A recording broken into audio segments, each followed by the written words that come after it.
kami. Alauna pa lang po, dito na kami. Alauna lang, ay hapon na pala. Alauna pa lang, hanggang ulan. Uwinom lang kami doon eh. Alis na kami.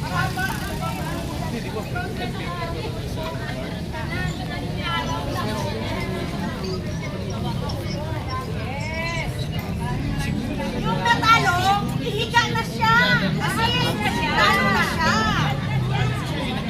Umalis ka na. Hindi ko kasi na nalalaan. Hindi ko na sa mga talo. Yogi, oy! Yogi, oy! Yogi, oy! Yogi, man! Yogi, oy! Ngayon na!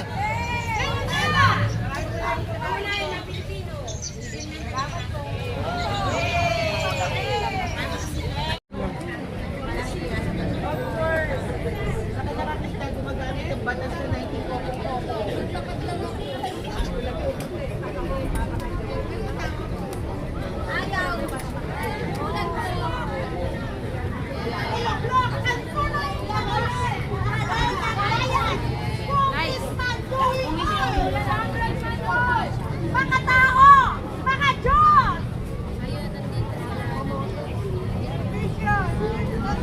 Servisyo! Hindi negosyo! Hindi corruption!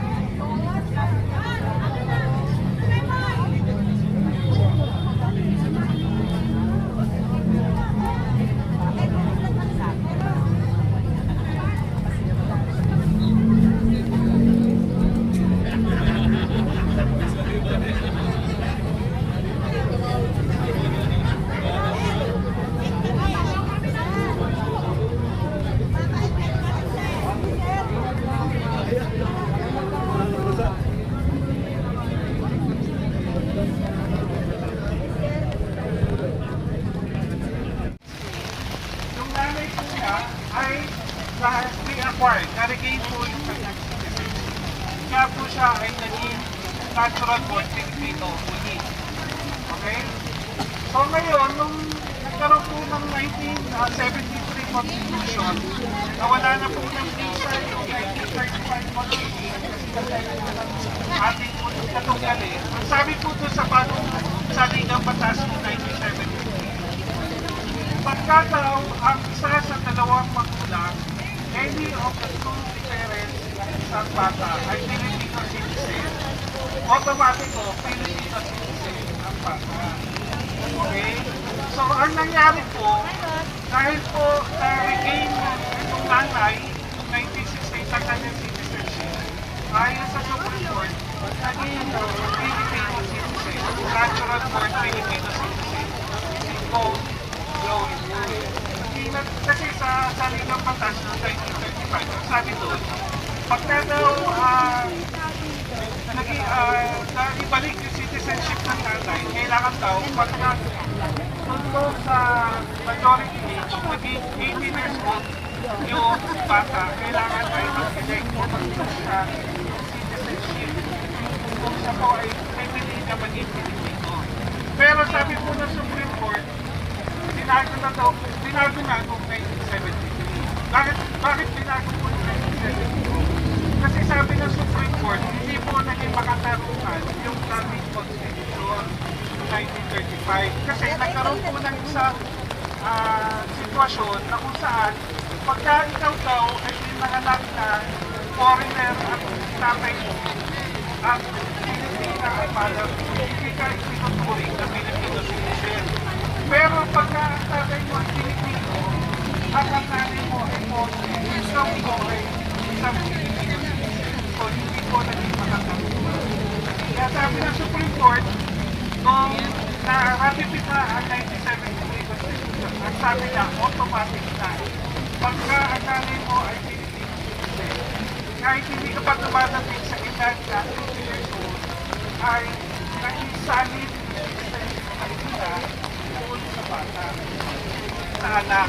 Tapos sabi pa ng Supreme Court, yung kung mga ginagawa ng isang citizen na siya po ay tumoto, siya po ay tumakbo, siya po ay nanalo, siya po ay nanagulan, siya po ay nagkaroon ng hanap buhay, magkaroon ng mga ari-arian, yan po ay sabi niya, formal participation na pinili ko ang pagiging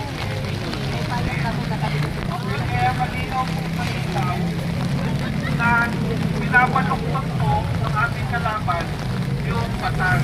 Hindi po nila sinasabi bakit yung Chinese tatay kung pinanganak si Joey Boy ay isa po daw siya Chinese. Hindi po ganoon. Hindi po ganoon ang ating batas. Ang ating batas ay makatarungan. Yan po ay ipatayo para sa interes ng bawat Pilipino.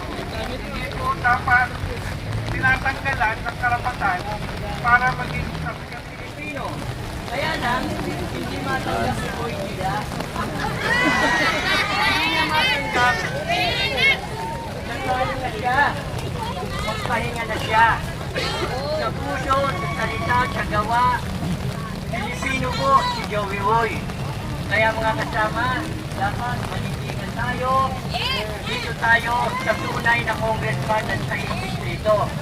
Nagsalita na mga taga-sagis. Ang ating congressman ay si Joey Boy.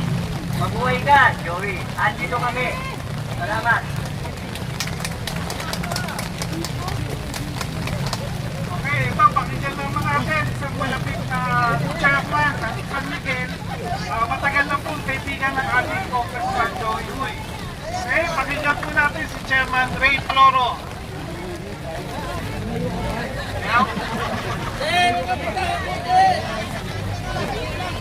Okay, isa para ito nagsalita. Wala naman. Ay, ito na pala. Lumaya tayo sa Ako, yun. Lumaya tayo sa lupa. Isang magandang hapon po. Alam ko yung sinasakripisyo po natin ngayon. Alang-alang na Congressman Joey Boy. Nung araw pa po kami magkasama itong tao ito. Nung siya ay tumatakbo bilang isang konsehal. Kung natatandaan niyo, independent niya. Kasama ko na po yan. Sinisigurado ko po sa inyo na ang puso nito ay nasa pagsiservisyo at hindi para gawing negosyo ang paglilingkod sa mga ito. Kaya hanggang maaari, habang panahon, nandito po ang ating congressman, supportahan po natin siya. Bigyan po siya natin ng lakas ng loob. No? Kasama po tayo sa tagumpay ng ating congressman, si Congressman Joey Boy. Yun lang po. Pasensya po. Medyo hindi tayo nakapagpapakit. Tinignan po ni Kuya Bimoy.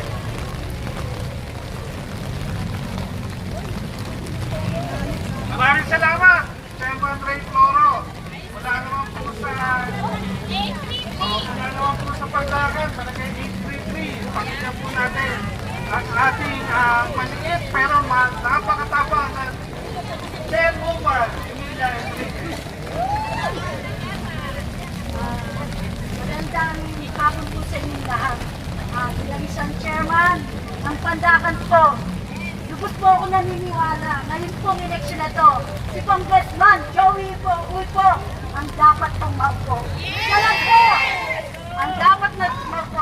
Aminin po natin na natalo yung kabila. Dapat tumanggap po ng pagkatalo.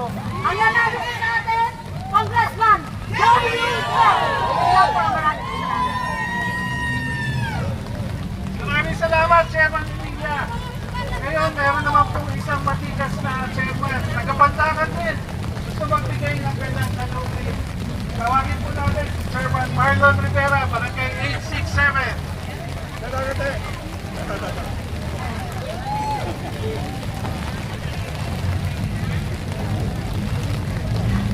Magandang hapon po. Sa tingin ko naman natin, hindi ba ito yung Miss Universe, di ba? So may second placer. Nakapit po natin yung katotohanan na ang pinili ng taong bayan ng 60 Street na si Kong Joey Boy. Yun naman po ang lumabas sa hula. At kahit magpahula po ulit, kung magkaroon na re-election, Kong Joey pa rin po ang lalabas. Dahil siya po ay kinalaga at inalal ng tao ng 6th District. Kong Joey po tayo. Maraming salamat po. Salamat, Chairman Marlon Rivera. Ngayon pumunta naman po tayo sa Santa Ana. Tawagin po natin ang isa sa mga matapang na mga dating punong pagbarangay. Kasama po sa walang iba po, kundi si Chairman Edward Carvajal ng Barangay 874. Sige po, kasama, magandang hapon po. Tayo po ay nandito para makiusap po sa Comelec. Huwag niyo pong hayaang mabuhin ng ilan ng ang naging desisyon ng District 6. Binoto po si Congressman Joey Uy na majority ng mga taga-distrito sa East. So sa batas po, siya po ang dapat na maupo bilang congressman ng aming distrito. Siya po ang lehitimong congressman ng District 6, wala nang iba. Yung talunan po, better luck next time na lang po. Ito ba, nasaan sa amin, kung sino po ang binoto namin, respetuhin niyo po, sagrado po ang boto ng bawat mamamayan. So dapat po, paupuin niyo po, para awa nila po sa demokrasiya. Si Congressman Joey Uy po ay paglalaban namin hanggang sa dulo. Maraming po salamat!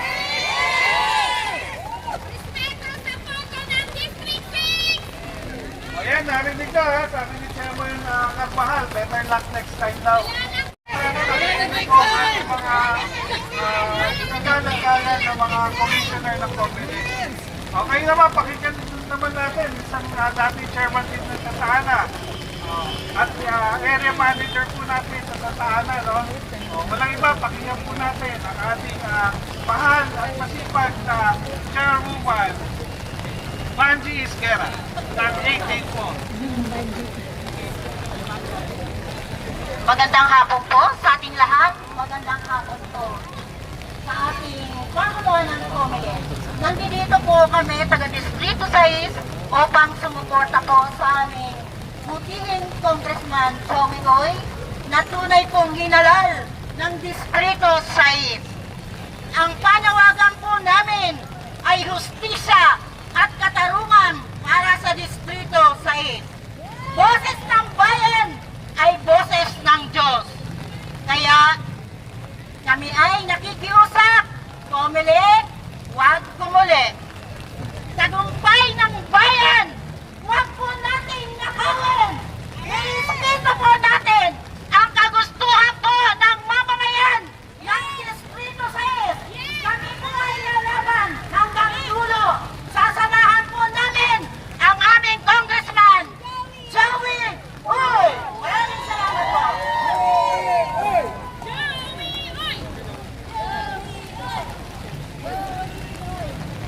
Okay. So nandito rin po pala, chairman po ng Santa Ana, no? Kaya barangay 882, pakinggan po natin ang gusto niyang sabihin para sa ating nandito ngayon kahit umuulan, wala pong nagtitinan, wala pong umaalis sa pagpwestuhan. Tawagin po natin si Chairman Eric Marana ng barangay 882. Kagad din. Nahihiya. Kaya, Chairman, pagkakataon na natin po para ano.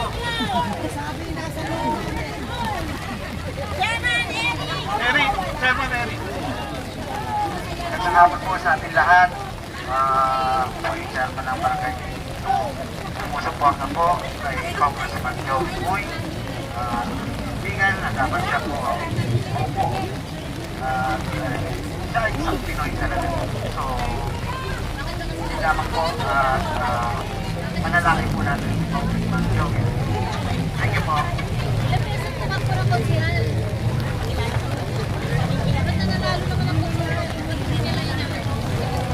Nandito rin po from Santa Ana, barangay 880, Chairman Frederick Vargas. Magandang hapon po sa lahat ng mga kapanalig Congressman Joey Uy. Masasabi ko lang po, tagtagan po natin ating manalangin. Tanggapin na po ng kalaban namin ang kanilang desisyon. Kita-kita naman po na landslide. Sa barangay ko, landslide po. Pinagmamalaki po. Pero sabihin mo, pag po tayo nakikibakan. Pero mas maganda po kung natagtagan po natin ang manalangin na wala po yung posible sa Diyos. Maraming salamat po. Maraming salamat, Chairman Vargas. From Santa Ana, pupunta po tayo sa Punta.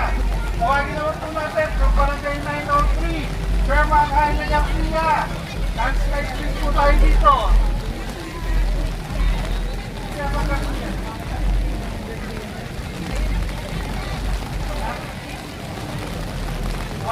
Ito, kanina pa may ito eh, pero ay! Sige, dalawang chairman, pagpantakan, no? Natin yung unang barangay, pero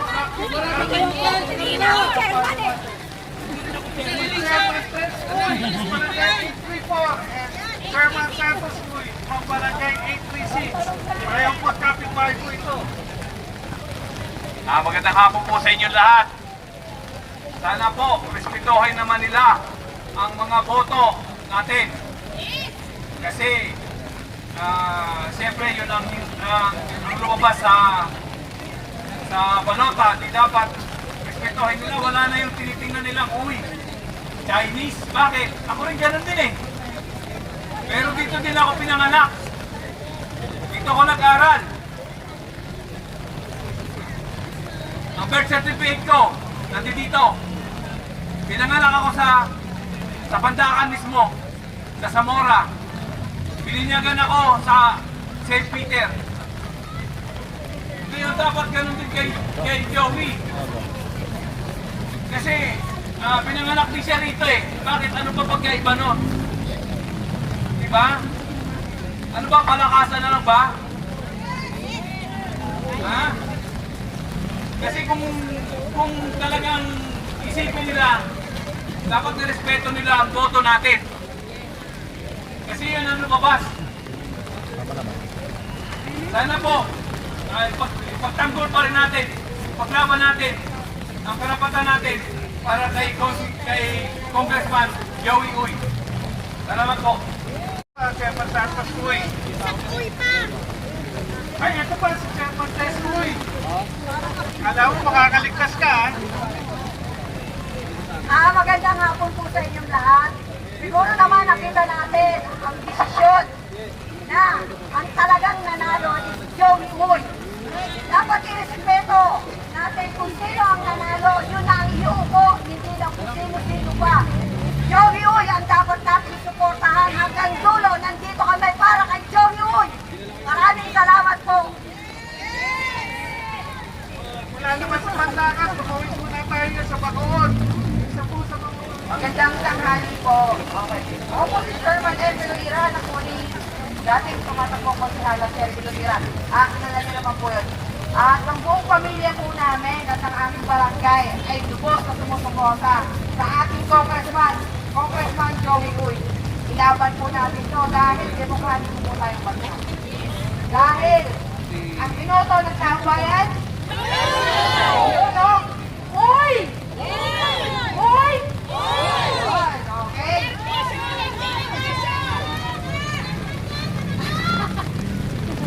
Iilan lang kami sa Bacoor na nakipaglaban kay Congressman Joey Uy. Kaya yung tuwa namin at tuwa ng taong bayan, hindi mapapantayan. Kaya laban natin to, manalo natin kay Congressman Joey Uy. Maraming salamat, Chairman Vilolira. Ngayon, gusto naman natin marinig yung ating mga matatabang na kagawan. No? Kanina, ito isa sa mga palalakas ang boses. Ngayon, bigyan natin pagkakataon para ilahan niya po ang kanyang mga salubin. Kagawan Jomar Matoy, ng Barangay 872 Pandakan.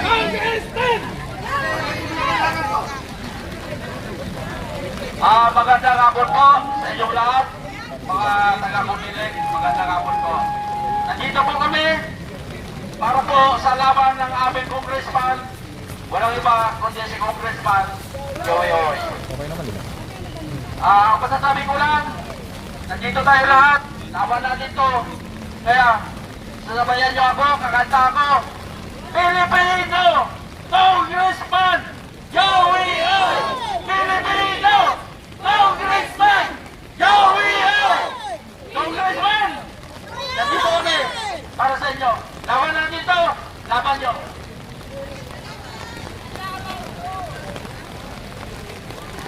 Galing naman sa Barangay 880, nandito rin kasama ng ating Chairman Vargas. Kagawad Engcar Vargas.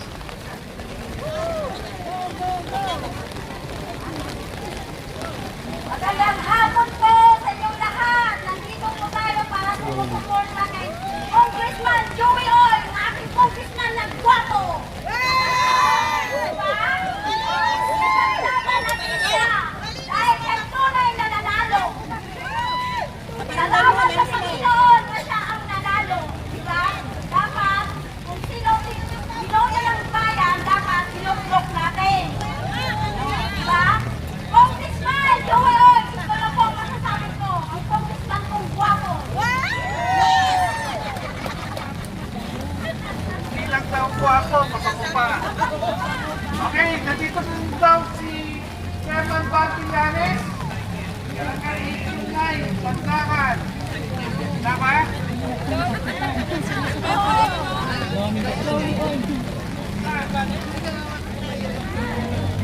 Okay, nandito. Nakabarangay na. 500 plus.